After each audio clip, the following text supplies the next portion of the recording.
fataha laka wijhatan min at-ta'arruf fala tubali ma'aha qalla 'amalu. Kamu jangan kegeeran, kira-kira begitu maksudnya. Jika Allah bukakan suatu bab ma'rifatullah tapi amalmu masih sedikit, jangan geer, biasa aja gitu. Fala tubali ma'aha in qalla 'amalu. Jangan ngerasa sesuatu, biasa aja ya. Fa innahu ma fatahaha lak illa wa huwa yuridu an yata'arraf ilaik. Allah kalau membukakan pintu ma'rifat. Pintu ma'rifat itu pengenalan, rasa, cinta. Pernah nggak sesekali lagi nggak niat ngapa-ngapain, pas sholat ternyata bergetar sesekali? Pasti pernah. Itu di saat Bapak Ibu lagi lupa untuk khusyuk, dikasihlah Allah khusyuk. Hilang nafsu mau khusyuk, diberilah khusyuk. Jadi kapan kita diberi khusyuk? Obsesi khusyuknya hilang. Karena kalau kita punya obsesi, obsesi itu menjadi Tuhan. Allah itu ingin disembah wahdahu la syarikalah. Bukan pengen hamba itu merasa khusyuk terus nyembah dia. Karena merasa tenang terus nyembah dia. Berarti kita nyembah tenang, bukan nyembah dia. Bisa bedain? Ya, ini dua hal yang berbeda. Kalau nyembah Allah, mau tenang nggak tenang, itu urusan lain. Mau khusyuk nggak khusyuk, sembah saja dia. Kan Allah nggak suruh. Allah mengatakan cuma wa'bud rabbaka, sembah sajalah Rabbmu. Hatta ya'tiyakal khusyuk, nggak ada dalilnya. Yang ada cuma hatta ya'tiyakal yaqin. Sampai yakin itu tumbuh dalam dirimu tanpa syarat. Nggak ada lagi istilah ilmu yakin, ainul yakin, hakul yakin. Yang ada hanya al yakin, keyakinan tanpa syarat. Hakul yakin mesti dites. Kita tes dulu baru kita percaya itu hakul yakin. Kalau al yakin itu makomnya Sayyidina Abu Bakar. Beliau tanpa menguji Nabi, dia percaya kalau itu Nabi Muhammad sallallahu alaihi wasallam. Kalau Allah membukakan rasa, zikir terasa ringan. Biasanya nggak bisa tahajud jadi bisa tahajud. Biasanya nggak senang pengajian jadi senang pengajian. Itu namanya Allah ingin memberi kita ma'rifat. Biasanya males mau datang kajian, sekarang nggak males. Berarti sudah ada gerak ma'rifat dalam qalbi. Nah, jangan GR, jangan rasa sok suci juga. Allah kalau memberikan rasa itu kepadamu, berarti Allah sedang ingin berkenalan denganmu. Itu maksudnya. Kita tiba-tiba zikir pagi sore, kayaknya rajin. Pernah ngalamin itu enggak? Baca Quran biasanya setahun sekali. Ini sebulan sekali. Atau sebulan berapa kali? Ada yang bisa 3 kali. Berarti 10 hari khatam. Terus bilang, wah keren juga gue ya. Pertama kali saya menghafal Quran, Pak, hanya seminggu. Untuk pemula bisa hafal 1 juz. Saya hitung-hitung untuk kertas. Wih, tebel juga ya. Takjub itu. Wow, berarti otakku luar biasa. Berapa lembar nih? Saya hitung-hitung. Habis itu 3 bulan gak nambah 2 juz. 1 halamannya susah. Tobat lagi, astagfirullah, kayaknya ada nggak bener nih ya. Setelah kita tobat lagi, baru bisa jalan lagi tuh, hafalnya cepat lagi. Itu awal-awal ngapalin Quran dulu tuh. Jadi ternyata ada juga godaan, padahal ini teks suci. Belum tentu cara menghafalnya, caranya suci. Maka teman-teman penggiat hafalan, gak usahlah buat hafalan sebulan 40 hari, lebay. Ikutinlah sahabat Nabi. Sahabat Nabi itu ngafalin dikit-dikit, khamsan, 5 baris. Mau Bapak Ibu? Ya, 5 baris. Ustaz buru-buru 5 baris. 1 baris lumayan. Ada tips yang masih kerja. Jangan buang-buang waktu. Berangkat dengerin surat An-Naba, tapi diulang-ulang. 1 surat aja. Jadi flash disknya isinya satu surat aja. Jangan tamak mau banyak-banyak ayatnya. Kecuali emang mau mendengarkan banyak ayat. Makruh loh Pak, kita nyetel Quran terus kita ngobrol. Mending nyetel nasyid, nyetel sholawat. Jadi kalau nyetel Quran, kita diem. Itu adabnya ya. Jangan sok soleh. Biar kelihatan soleh teman-teman. Setel MP3, tartil. Tapi ngobrol ya salah. Itu nggak adab. Kenapa? Wa idza quri'al Qur'an fastami'u lahu wa ansitu. Surah Al-A'raf jelas tuh ayatnya. Jika dibacakan Quran, maka hendaklah kamu mendengarkan lalu diam. Itu adabnya ya. Maka saya termasuk tidak sepakat. Mohon maaf, di masjid ini gimana nih? Sebelum sholat terus nyetel Quran kenceng-kenceng, saya termasuk nggak sepakat, walaupun tidak melarang. Lebih baik sholawat, tarhim. Kalau tarhim orang nggak dengar nggak dosa Pak. Tarhim kan cuma sholawat. Salatu wassalamu alaik gitu ya. Gitu ya. Assalatu wassalamu alaik ya. Begitulah saya suaranya udah sumbang Pak. Itu ajib, mending itu didengarkan. Itu dari Mesir Pak, bukan dari Makassar tuh bukan. Mungkin Bapak punya kenangan waktu ke timur, ke Makassar, semua masjid begitu. Benar ya? Semua masjid. Dan itu indah sekali dalam memori kita. Jadi saya punya memori indah kalau pas ke timur sana. Lombok sama. Ya semua itu sama itu. Sebelum subuh, sebelum sholat lah ada 5 menit. Ya, saya pernah ke Buton, tempat teman saya ada pesantren Abdul Wahid ya. Ada di situ Dr. Falah. Ya, beberapa menit itu mereka tarhim karena itu santrinya yang baca. Kalau di sini suaranya sumbang-sumbang bajangan. Dan indahnya bukan main. Karena itu sholawat. Satu sholawat ada 10 rahmat. Oh Nabi tidak pernah lakukan. Nabi nggak lakukan. Tapi Nabi nyuruh sholawatnya. Al-Imam Ibn Al-Arabi Al-Maliki, muridnya Imam Ghazali, bukan Ibn Arabi yang satu lagi ya. Jadi Ibn Arabi, pengarang kitab Aridatul Ahwazi, Syarah Sunan Tirmizi. Beliau mengatakan dalam beberapa karyanya, dianjurkan ya, sebelum sholat itu ada yang mengingatkan, baik dengan sholawat kah atau apapun. Beliau menganjurkan. Bahkan kalau beliau boleh pakai Quran. Cuma kalau kita sebaiknya bukan Quran tapi sholawatan ya. Alam ta'lam anna ta'arrufa huwa muriduhu alaik. Tahukah kamu bahwasanya ma'rifat itu keinginan kamu tadi untuk bangun lebih awal, pergi sholat berjamaah, apalagi berzikir pagi sore yang teratur, ikut pengajian walaupun jaraknya jauh. Jangan takjub dengan diri sendiri, tapi tahukah kamu bahwa makrifat itu dialah yang memberikannya kepadamu.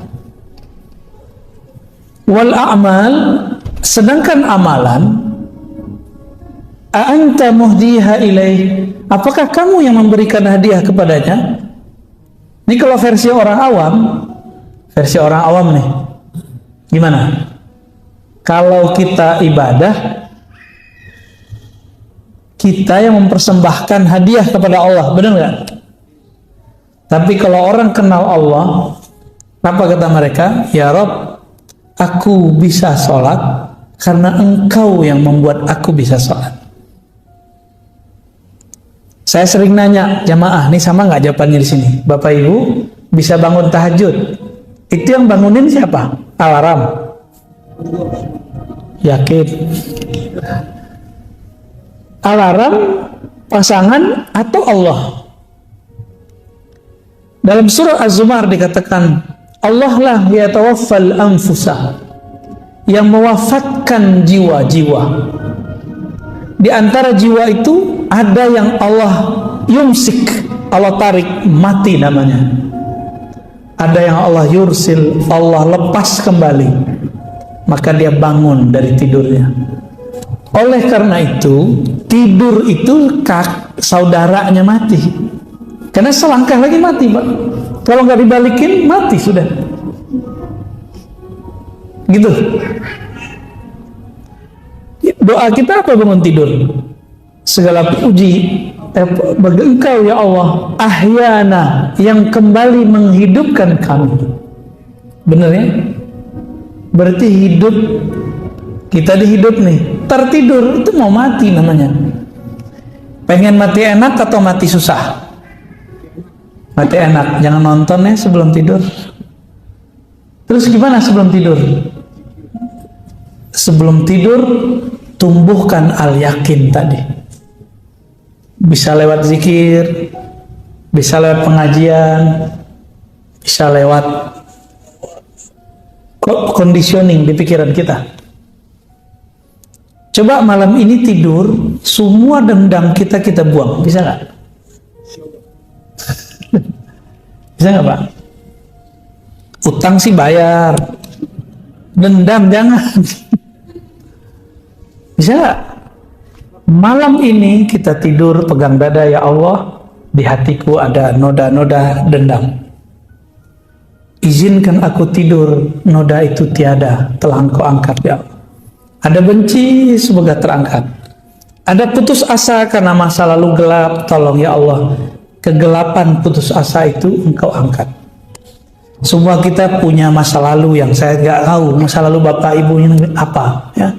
Saya punya masa lalu, bapak punya masa lalu. Jangan sampai masa lalu itu membuat kita tidak move on. Ya, harus move on, harus maju terus.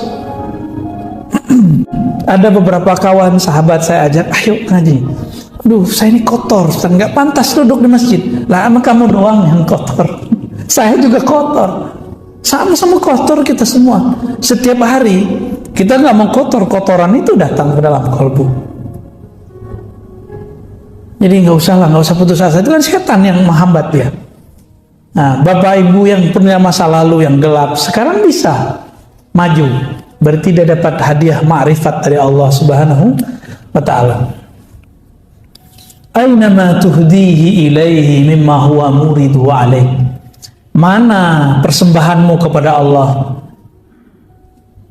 Jika yang kamu anggap itu persembahan, sholat kamu anggap hadiah kepada Allah, terus kamu bisa sholat karena siapa?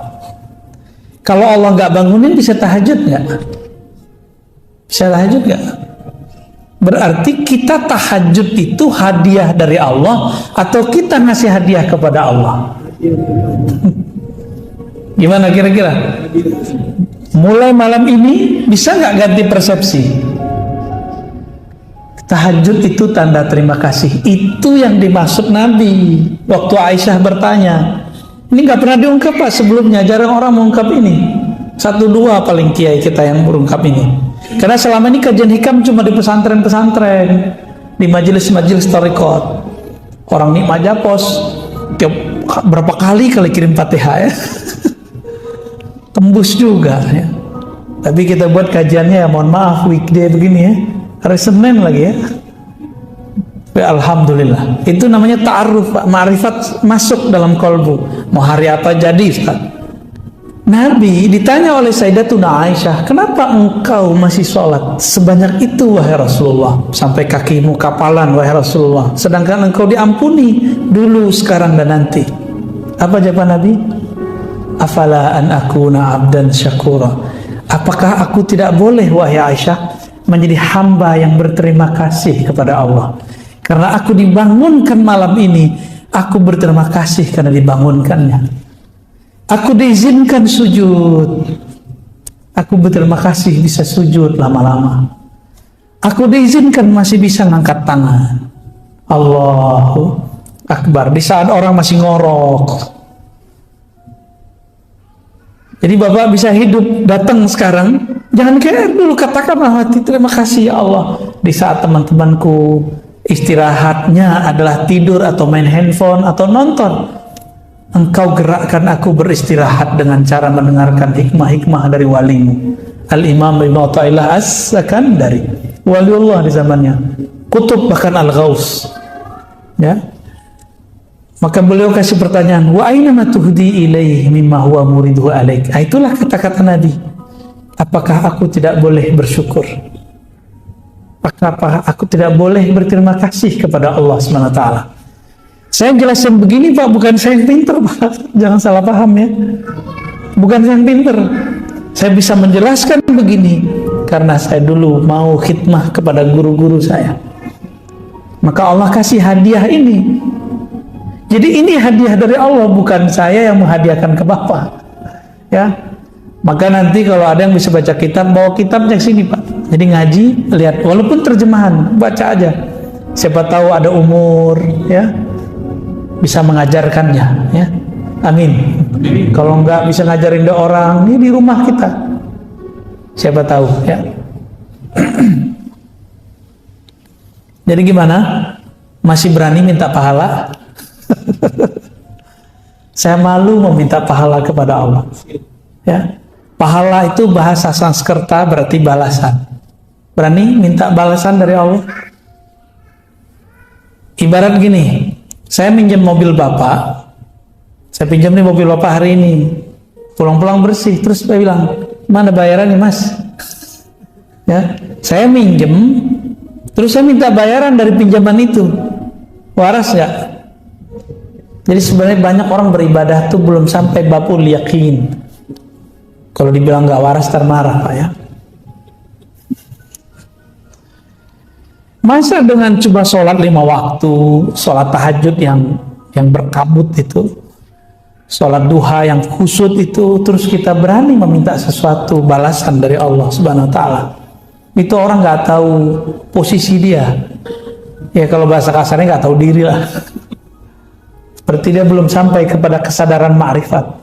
Sholatnya baru sholat nafsu, belum sholatnya seorang yang bermakrifat.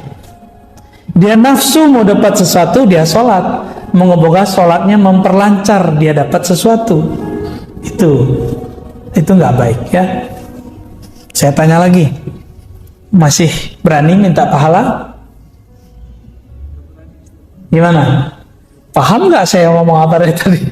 Paham ya? Hikamnya berat Pak, tapi insya Allah saya bahasakan bahasa ringan.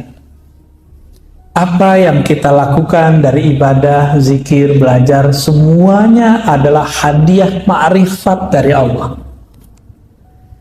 Karena itu hadiah darinya, pantaskah kita selesai menerima hadiah terus minta hadiah lagi? Gitu, hadiah pahala. Saya rasa nggak pantas. Maka saya mengimbau diri saya sendiri dan kita semua yang hadir cukup meminta pahalanya. Maka benarlah imam-imam kita mengajarkan sholat, lalu selesai sholat bacanya lillahi astaghfirullahaladzim. Sebelum sholat membaca astaghfirullah, asyhadu an la ilaha illallah, asyhadu anna rasulullah, usolli fardal maghribi atau fardal isya'i, bla bla bla bla, belakangnya lillahi ta'ala. Itu wajar supaya nggak minta macem-macem ya. Kalau masih minta macem-macem berarti belum dapat ma'rifat, baru dapat amal gitu. Jadi kalau kita buat dua tuh model cara orang beribadah ya, Allah Subhanahu Wa Taala, ini kita buat ilustrasi. Ini bukan Allah, ini hanya nama yang menunjukkan tentang Allah. Allah menurunkan ma'rifat. Apa yang diturunkan? Ma'rifat. Bentuk ma'rifat itu apa? Ilmu dulu. Ilmu, apalagi ibadah ya. Rajin, kira-kira gitulah. Nah, ini muncul nih. Kepada siapa turun? Abdun, kepada hamba Allah Subhanahu Wa Taala. Kalau itu turun, maka si hamba dapat sholat. Dia rajin sholat, dia ngaji, dia ibadah. Bapak sedekah, itu harta dari siapa? Masih meminta pahala. Betul, Allah mengatakan satu kali ngasih, 1 kali 700, benar nggak? Ini yang ikhlasnya lumayan. Kalau ikhlasnya kurang, 1 kali 10, ini standar. Ikhlas gak ikhlas ini dapat 10. Maka orang non muslim kalau dia suka memberi dia dapat 10 keberkahan walaupun dia non muslim. Tapi kalau dia percaya kepada Allah langsung naik 700. Tapi kalau dia tidak bersyarat al-yakin 1 kali tak terhingga. Pilih mana Pak? Nah, si hamba ini ketika dia sholat, jika dia sudah faham bahwa ini ma'rifat, bagi dia bukan memberi hadiah kepada Allah, tapi dia sedang ibadah itu. Kalau si hamba datang kepada Allah disebut dengan ubudiyah. Apa arti ubudiyah? Penghambaan.